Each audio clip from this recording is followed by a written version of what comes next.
नमस्कार, मी वसंत वहिले आणि ही माझी फॅमिली आहे. माझी एक मुलगी आहे, ती घरी आहे, एक तुकडा.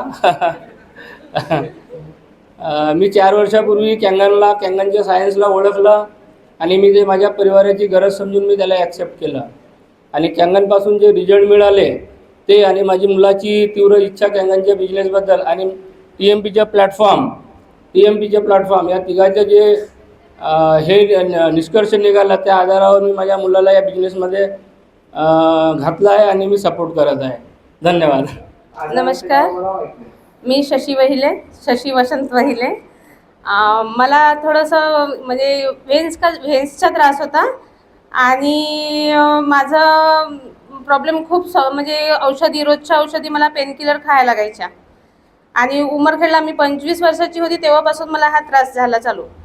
आणि मला तेव्हापासून म्हणजे हे मानेच्या नसा लागणे आणि फंडलीसचा त्रास, पुन्हा कमरेच्या 3 नसा दबलेल्या, त्याच्यामुळे मग डॉक्टरांनी मला ऑपरेशन सांगितलं होतं. भंडाऱ्याचे डॉक्टर आहेत, त्यांनी ऑपरेशन सांगितलं होतं.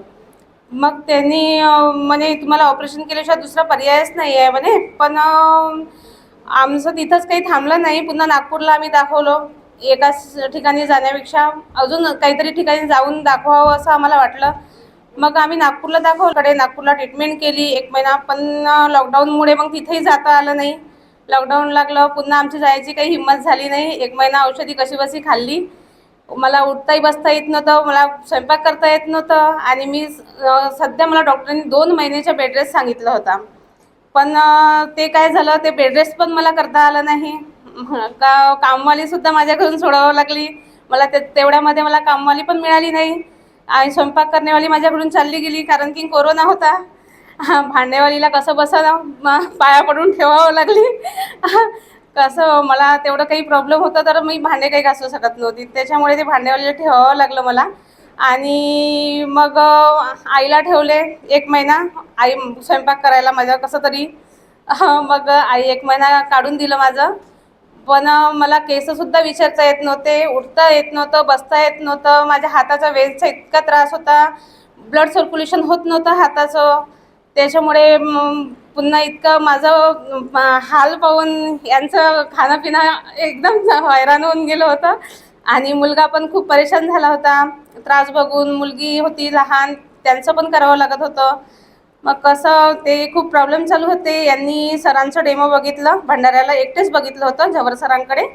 तर झवर सरांकडे डेमो बघितल्यावर मग यांनी एकटे बघितल्यावर मला घरी येऊन सांगितलं, मी असं असं डेमो बघितलं आहे बा, ती 3 लाखाची मशीन आहे असं तसं म्हणून मला सांगितलं. मी म्हटलं एवढी महाग मशीन, आपल्या आताच घर घेतलं आपण, 25 लाखाचं घर घेतलं आणि आपण कुठून पैसे आणायचे एवढे. नाही म्हटलं एवढं काही आपल्याच्यानं होऊ शकत नाही एवढं. तर मग हे म्हणतात नाही आपण कमीत कमी डेमो तरी बघून येऊ दोघं मिळून.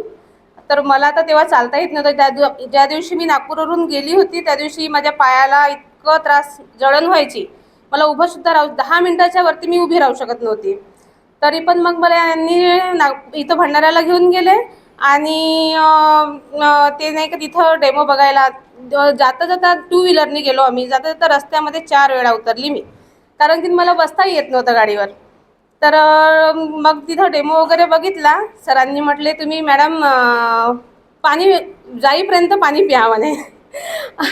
सरांनी मी म्हटलं हो सर. मग 2-3 मी पाणी काही तेव्हा जास्त पेत नव्हती, पण मग ते कॅंगनचं पाणी होतं त्याच्यामुळे 3 ग्लास पाणी मोठ्या मोठ्या ग्लासनी पिऊन टाकलं ते. तर मग डेमो झाल्यानंतर मग घरी गेलो आम्ही. तेव्हा जाताना मला थोडासा फरक जाणवला. मी जाताना फक्त 2दा उतरली गाडीवरून. आणि मग ते रिअलाइज मला तेव्हा नाही झालं, पण मग मला काही दिवसानंतर वाटलं अरे मी तर आणि 4दा 2 व्हीलरवरून उतरली आणि मला थांबावं लागलं होतं. मी तेवढा वेळ बसू शकली नाही, पण येताना मला मग 2च वेळा उतरावं लागलं. आणि मग हे म्हणतात की नाही आपण कसंही करू. लोक इतकं जुवा खेळतात, पैसे घालवतात, तर त्याच्यामध्ये त्यांचं एवढं नुकसान होते. आपण तर चांगल्या गोष्टीसाठी पैसे वेस्ट करत आहोत, आपण का नाही घ्यायचं. मग चला घेऊन टाकू आपण. मग माझं यांनी सजेशन घेतलं, ठीक आहे म्हटलं घेऊन टाकू. तर मग घेतलं. आमचे कोरोना असल्यामुळे आमची मशीनही त्यावेळेस उशिराच आली. 1 महिना लागला आमच्या मशीनला यायला. तर मग आमची मशीन आल्यानंतर मग पाणी पिणं चालू केलं माझं. तेव्हापासून आतापर्यंत माझ्या ज्या व्हेन्स आहेत त्यांनी ब्लड सर्क्युलेशन कधीही थांबलं नाही हाताच्या व्हेन्सचं. आणि चांगल्या अजूनही पेन होतो, पण पहिलेसारखं होत नाही. जास्त कामं झाले तरच होतो, जास्त भारी वजन उचललं तर होतो, असं होत नाही. आणि पहिल्यासारखी जी औषधी आहे मी खात होती ते माझी टळली औषधी. आणि जे ऑपरेशन सांगितलं होतं डॉक्टरांनी ते सुद्धा टळलं. मला वाटलं नव्हतं की माझं ऑपरेशन टळेल म्हणून, कारण की डॉक्टरांनी मी म्हटलं होतं डॉक्टरांना की सर माझ्या मुलांची 10वी आहे, मी काही ऑपरेशन करू शकत नाही. तर सर म्हणत होते नाही तुम्ही त्याचे 9th झालं की 10वीचे पेपर झाले की येऊन जा म्हणे. म्हटलं नाही सर मला जमणार नाही म्हटलं. मग आम्ही काहीतरी कारण सांगून ते टाळलं होतं काही दिवसासाठी.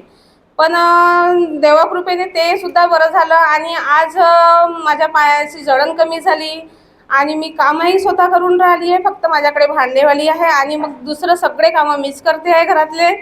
आणि पूर्ण म्हणजे पहिल्यासारखं काही त्रास होत नाही आहे, काही नाही. मायनर त्रास अजून वाचले आहे, पण ते कधी काम झालं जास्त काम झाल्यानंतरच होतो मला, असं होत नाही. बस एवढं सांगू इच्छिते मी. धन्यवाद. आता जसं यांना रिझल्ट मिळाले होते दोघांना, माझ्या पप्पाला पण हायपर ॲसिडिटीचे प्रॉब्लेम होता. हायपर ॲसिडिटी आणि मम्मीचे जे प्रॉब्लेम्स होतं त्याच्यामुळे काय झालं, त्यांना स्वतःला त्या वस्तूवर भरोसा आला आणि ते कॉन्फिडन्स आला. आणि मीनं जेव्हा म्हटलं, सरांसोबत माझी मीटिंग झाली होती, पप्पा आणि मी गेलो होतो, मीनं डेमॉन्स्ट्रेशन घेतला, प्लॅन घेतला. त्याच्यानंतर मीनं पप्पाला म्हटलं होतं, पप्पा मला माझ्या जे बिझनेस आहे, जे मला करायचे आहे, म्हणजे माझ्या समोरचं प्रोफेशन राहील मला मिळालेलं आहे की मला काय करायचं आहे. तर त्यांनी पण त्याच गोष्टीवर मला हो म्हटलं होतं की अगं तुला ते करायचं आहे तर चांगलीच गोष्ट आहे, मला तर खूप आवडलं आहे. तर त्यांनी त्याची गोष्टीमध्ये मला सपोर्ट केला, कारण त्यांना त्याच्यावर भरोसा होता, ट्रस्ट होता. तर मी खूप थँकफुल आहो सर्वांच्या, ज्यांच्यामुळे मला हा बिझनेस मिळाला आहे. TMPच्या खूप थँकफुल आहो. आणि मला नाही वाटत मी TMPला आणि कॅंगनला कधी सोडणार, आणि TMP नाही कॅंगन तर मला कधी सोडून नाही शकत. थँक्यू.